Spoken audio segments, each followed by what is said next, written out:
When he first really got sick, he was trying to find a job and he was getting very disconcerted that he couldn't find the job, and he was actually getting angry. And he hadn't been the kind of person that would get angry very much. We had to go to Europe on business. We went, and while we were there, we got a call that he was in a mental hospital. And we thought there was a major mistake, but we flew back immediately and got him out of the mental hospital immediately, took him home. The next morning, he was out in the backyard with my husband, and he just started jumping up and down and doing strange things, and it was a shock to see him acting irrationally and strangely in ways that we couldn't understand or explain.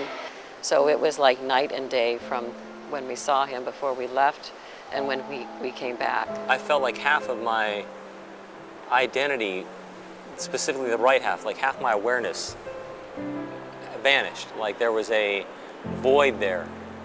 And it's like there was kind of a dark, in a sense, like a dark whirlpool in my thoughts in that part of my head. And none of the emotions that I was used to feeling, I could feel, I couldn't feel them anymore in that part of me, and my emotions were all topsy-turvy as a result. And I didn't want the outside world to create a new part of me, to fill the void that was gone. I didn't want anything foreign to be in my personality. All we wanted to do was find the answers and find out what kind of treatment would make him better so we could have him back again, because we felt like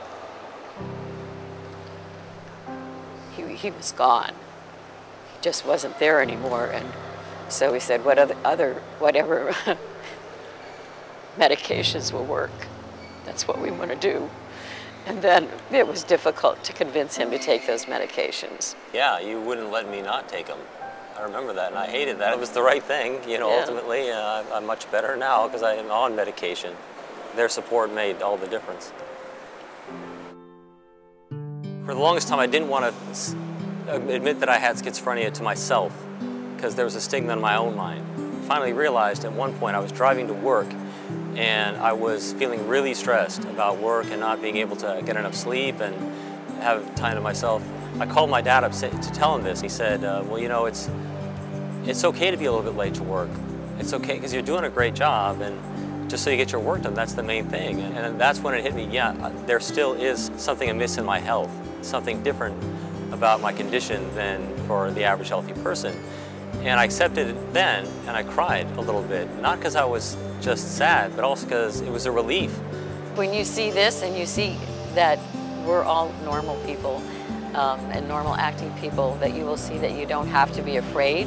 You have a disease, you take the medications on a regular basis, you manage it in many ways, and you deal with your life like anybody else who has weaknesses and strengths in their lives.